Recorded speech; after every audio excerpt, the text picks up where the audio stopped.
Amigo, bienvenido a una nueva edición de su programa El Abogado del Diablo. Soy Orlando Viera Blanco y el día de hoy, miren, el día de hoy sube al estrado un invitado muy especial porque de verdad me van a disculpar la preferencia sobre lo que les voy a comentar. Es un venezolano, académico, dirigente político, exministro venezolano que ha vivido, bueno, fue ministro durante lo que se denomina la Cuarta República, ministro del expresidente Carlos Andrés Pérez, ministro de la COPRE, la Comisión Presidencial para la Reforma del Estado, quizás uno de los momentos de modernidad, de modernización institucional más importantes que ha vivido el país, la descentralización, la democracia realmente, digamos, al servicio del cabildo.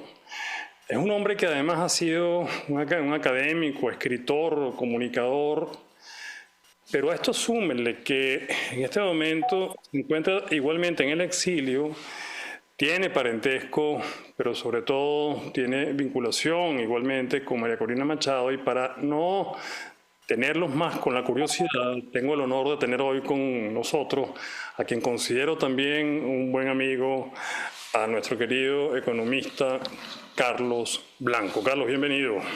Caramba. Muchas gracias, Orlando. Gracias por la invitación, gracias por la presentación y bueno, a la orden. Bueno, vamos un poquito entonces al grano, directamente al estrado. Carlos, las transiciones. Estamos viviendo un momento que es bien atípico, aunque no quiero encajar la transición venezolana en otra, pareciera que es una transición nuestra, ya ha dicho María Corina, la venezolana, pero que en todo caso comporta situaciones de cierta celebración reprimida en Venezuela, hay agitación, hay inconformidad, no está claro el panorama. Danos tu opinión sobre cómo estás viendo las cosas en este momento. Con mucho gusto y gracias, Orlando, por la pregunta. Antes quisiera hacer una breve aclaratoria en el sentido de que yo no soy exiliado. Yo salí de Venezuela por razones académicas y las circunstancias personales, políticas, familiares me hicieron permanecer durante un buen tiempo en el exterior.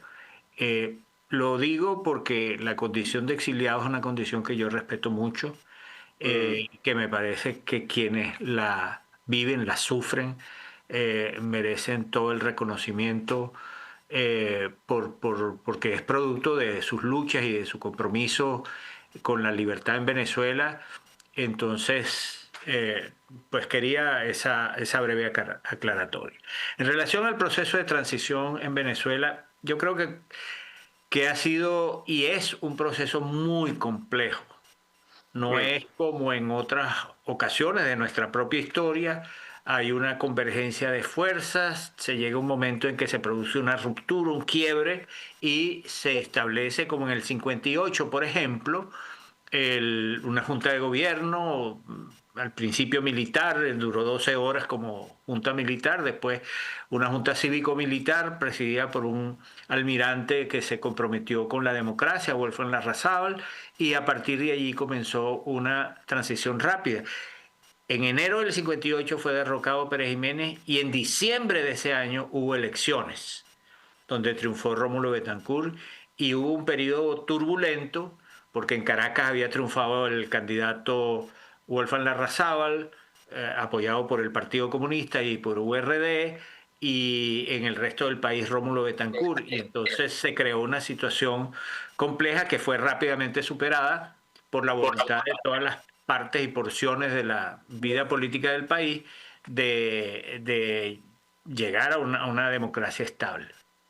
En nuestra situación tenemos la complejidad de que nosotros no hemos vivido durante este cuarto de siglo solamente un régimen autoritario, solamente una dictadura, y no me voy a meter en las clasificaciones politológicas, sino que hemos vivido como una estructura criminal toma el Estado venezolano por asalto. Lo cual hace todo más complejo.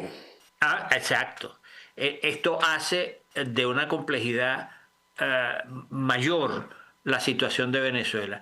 En las tradicionales dictaduras latinoamericanas, muchas veces los dictadores o se acomodaban o se iban a un exilio convenido por las fuerzas triunfantes y por los factores internacionales y terminaban en alguna ciudad de Europa o de Estados Unidos o algún lugar. Pero en este caso nosotros estamos hablando de criminales orgánicos que han estado depredando no solamente a Venezuela, sino que se han convertido en factores de desestabilización de todo el continente y más allá.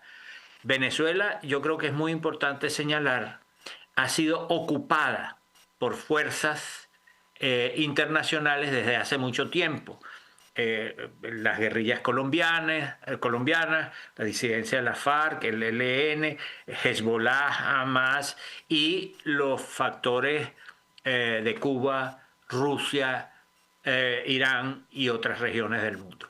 De tal manera que Venezuela ha vivido una ocupación internacional promovida, prohijada por el régimen de Chávez y luego el de Maduro, y por esa razón, desde hace muchos años, muchos hemos planteado la idea de que para derrotar esta banda criminal que ha tomado el Estado venezolano, hacía falta y hace falta una coalición también internacional que se enfrente a la coalición internacional del crimen organizado liderada por Chávez y por Maduro.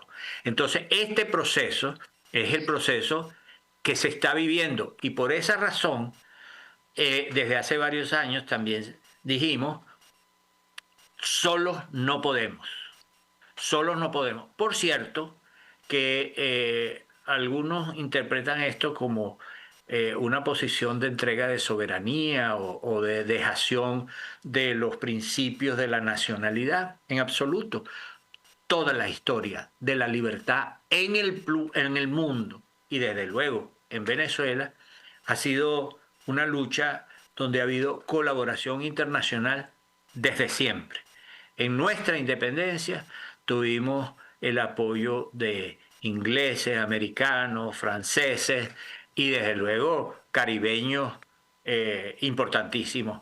Entonces no podemos pensar en que este proceso es un proceso que tiene en ese sentido una diferencia. Es una operación para la libertad de esta región apoyada por factores internacionales. Fíjate, Carlos, es impecable la lógica que has expuesto. Sin embargo, cuando tú dices que necesitamos una coalición internacional, la coalición ya sabemos que aquí consistió en la llegada de Estados Unidos, de Donald Trump, y la aplicación de un torniquete que se escapa del convencionalismo diplomático, que es la coerción, que es la diplomacia coercitiva.